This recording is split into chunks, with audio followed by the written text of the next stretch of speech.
In the bosom of one of those spacious coves which indent the eastern shore of the Hudson, there lies a small market town, or rural port, known by the name of Tarrytown. Not far from this village, perhaps about 2 miles, there is a little valley which is one of the quietest places in the whole world. From the listless repose of the place and the peculiar character of inhabitants, who are descendants from the original Dutch settlers, this sequestered glen has long been known by the name of Sleepy Hollow.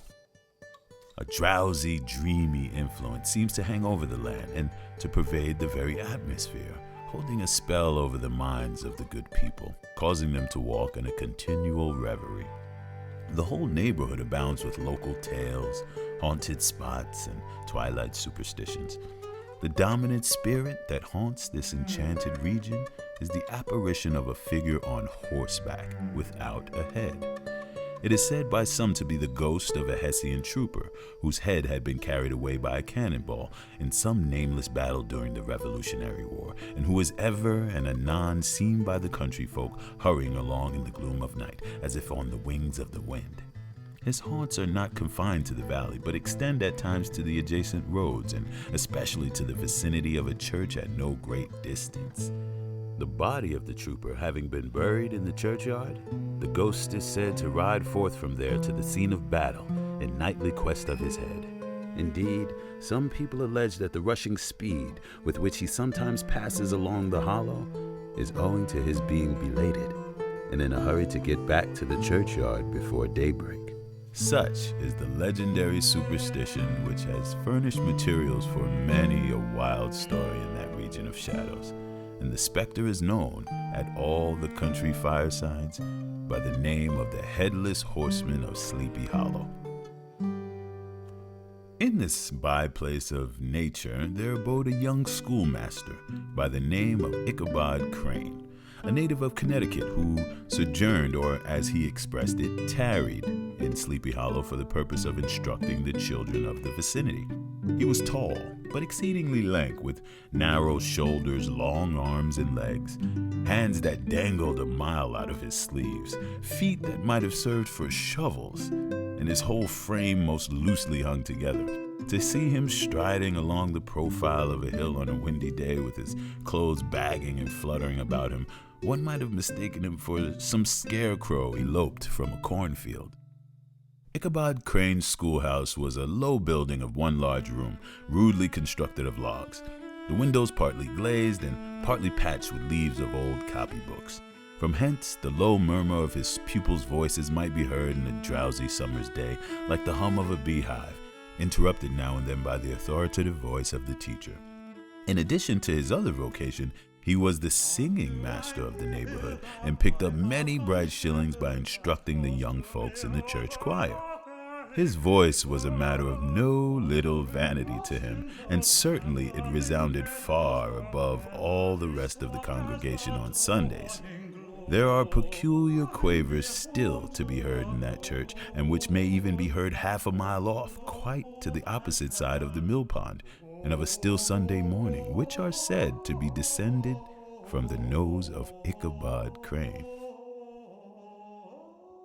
The schoolmaster is generally a man of some importance in a rural neighborhood. Ichabod was a kind of traveling gazette, carrying the whole budget of local gossip from house to house, so his appearance was always greeted with satisfaction. He was, moreover, considered a man of great intelligence, for he had read several books quite through and had memorized Cotton Mather's History of New England Witchcraft, in which, by the way, he most firmly believed.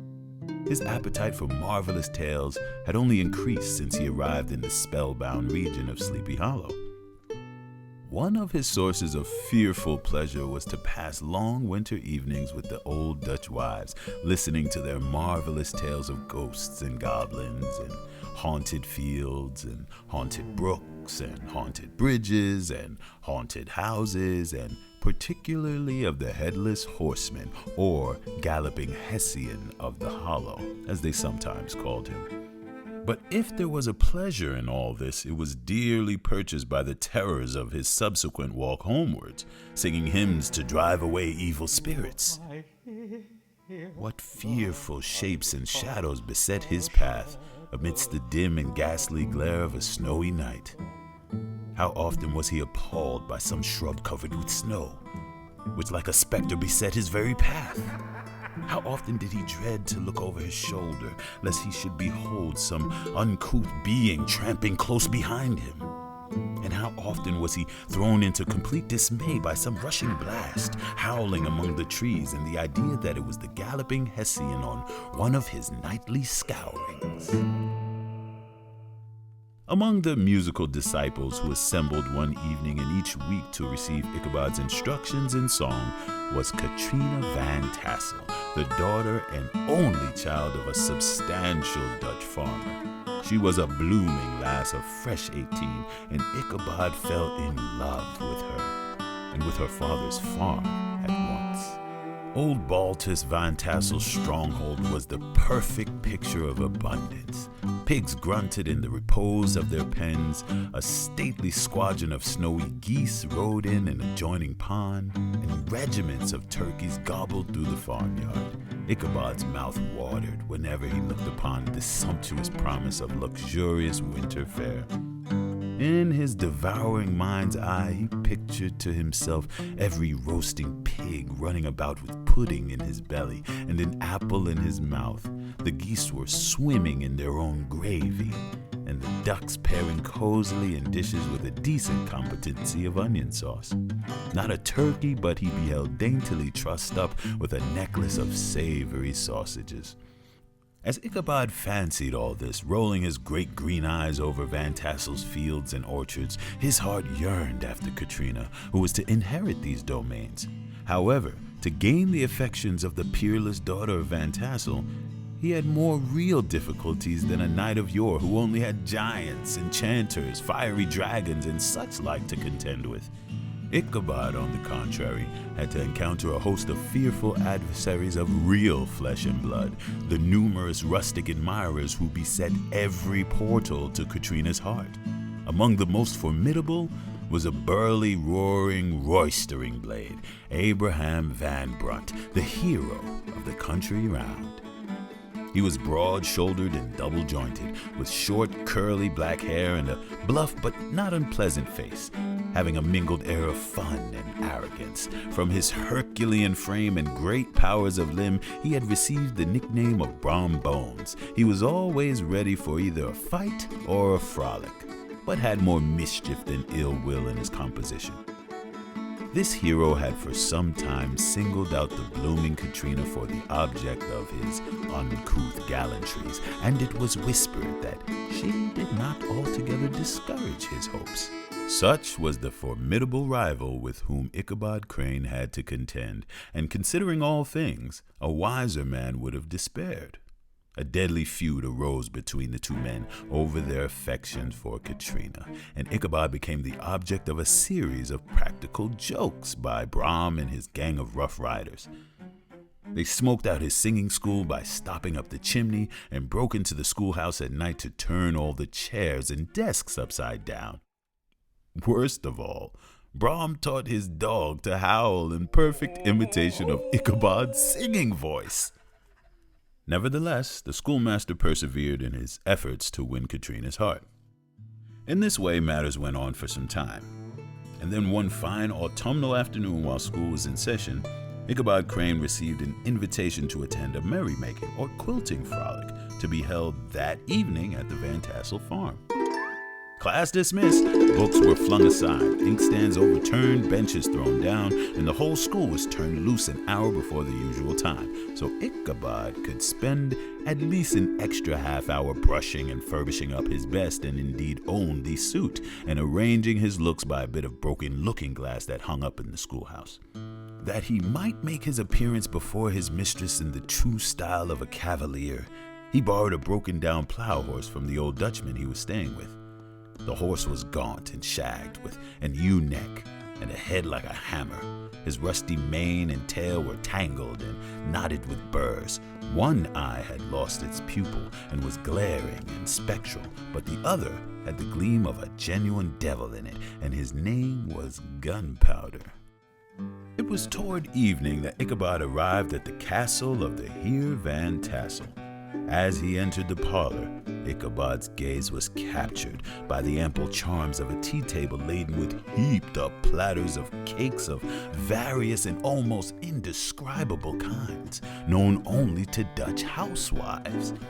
There was the doty donut, the tenderer olykoek, and the crisp and crumbling cruller, sweet cakes and shortcakes, ginger cakes and honey cakes, and the whole family of cakes. And then there were apple pies and peach pies and pumpkin pies, besides slices of ham and smoked beef, and delectable dishes of preserved plums and peaches and pears and quinces, not to mention broiled shad and roasted chickens, together with bowls of milk and cream, all mingled together higgledy-piggledy. I am too eager to get on with my story, but Ichabod Crane was not in so great a hurry and did justice to every dish. As he ate, Ichabod could not help chuckling at the thought that he might one day be lord of all this scene. And now the sound of music from the hall summoned to the dance. Ichabod prided himself upon his dancing as much as upon his vocal powers. Not a limb, not a fiber about him was idle. He was the admiration of all that gathered. How could he be otherwise than animated and joyous? The lady of his heart was his partner in the dance, and smiling graciously in reply to all his small talk, while Brom Bones, sorely smitten with love and jealousy, sat brooding by himself in the corner. When the dance was at an end, Ichabod joined a knot of men who sat smoking and drawing out long stories about the ghosts and apparitions in the neighborhood. Many dismal tales were told about funeral trains and the traitorous Major Andre, and the mournful cries and wailings heard at Raven Rock, where the woman in white is heard to shriek on winter nights before a storm. The chief part of the stories, however, turned upon the favorite specter of Sleepy Hollow, the Headless Horseman, who had been heard several times of late patrolling the country, and it was said tethered his horse nightly among the graves in the churchyard. The lonely situation of the church seems always to have made it a favorite haunt of troubled spirits. On one side of the church is a raving brook, with a wooden bridge over it, thickly shaded by overhanging trees. Such was the place where the Headless Horseman was most frequently encountered in the stories told at Van Tassel's frolic. The revel now gradually broke up. Ichabod lingered behind to talk with Katrina. What passed at this interview I will not pretend to say, for in fact I do not know. Something, however, I fear, must have gone wrong, because he left with quite a desolate air. It was the very witching time of night, and Ichabod, heavy-hearted and crestfallen, pursued his travel homewards. The hour was as dismal as himself. Far below him the Tappan Zee spread its dusky and indistinct waters. In the dead hush of midnight, he could even hear the barking of a watchdog from the opposite shore of the Hudson. All the stories of ghosts and goblins now came crowding to his recollection. The night grew darker and darker. He had never felt so lonely and dismal. Moreover, he was approaching the very place where many of the scenes of the ghost stories had been laid. Here was the enormous gnarled tulip tree where Major Andre had been taken prisoner. Here was Wiley's Swamp, which had long been considered a haunted stream, and fearful are the feelings of the schoolboy who has to pass it alone after dark. As he approached the stream, his heart began to thump. He summoned up all his resolution, gave his horse half a score of kicks in the ribs, and attempted to dash briskly across the bridge. Just at this moment, a splash by the side of the rustic bridge caught the sensitive ear of Ichabod. In the dark shadow of the grove, he beheld something huge, misshapen, black, and towering. It did not stir, but seemed gathered up in the gloom, like some gigantic monster ready to spring upon the traveler. What was to be done? To turn and fly was now too late, and besides, what chance was there of escaping ghost or goblin? Taking a show of courage, he demanded in stammering accents, "Who are you?" He received no reply. Once more he kicked the sides of the inflexible gunpowder. Just then, the shadowy object of alarm put itself in motion, and with a scramble and a bound stood at once in the middle of the road. He appeared to be a horseman of large dimensions, and mounted on a black horse of powerful frame. Ichabod, who had no relish for the strange midnight companion, quickened his steed. The stranger quickened his horse to an equal pace. Ichabod pulled up and fell into a walk. The other did the same. There was something in the moody silence of the stranger that was mysterious and appalling. It was soon fearfully accounted for as the figure of his fellow traveler became visible against the night sky. The horseman was headless.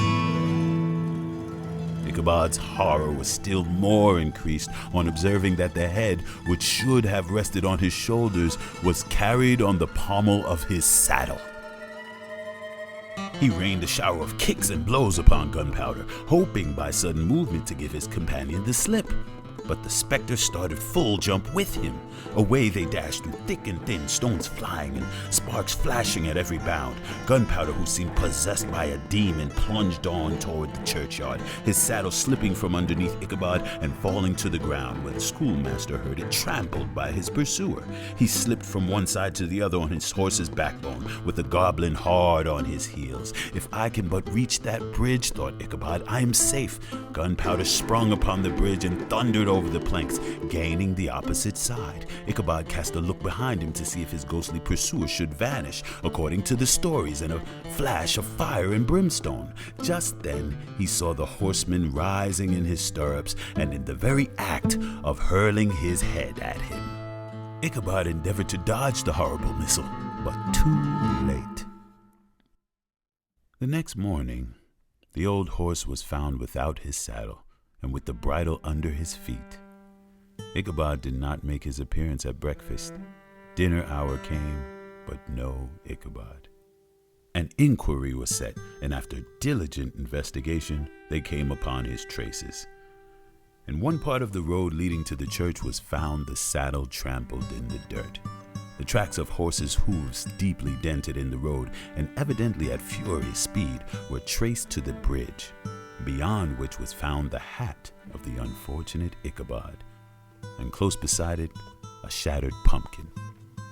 The brook was searched, but the body of the schoolmaster was not to be discovered. The inhabitants shook their heads and came to the conclusion that Ichabod had been carried off by the galloping Hessian. It is true, an old farmer who had been down to New York on a visit several years after brought home the intelligence that Ichabod Crane was still alive, had studied law, had been admitted to the bar, turned politician, electioneered, written for newspapers, and finally had been made a justice of the 10-pound court. Brom Bones, too, who shortly after his rival's disappearance conducted Katrina to the altar, was observed to look exceedingly knowing whenever the story of Ichabod was related, and always burst into a hearty laugh at the mention of the pumpkin, which led some to suspect that he knew more about the matter than he chose to tell. The old country wives, however, who are the best judges of these matters, maintain to this day that Ichabod was spirited away by supernatural means, and it is a favorite story often told about the neighborhood round the winter evening fire.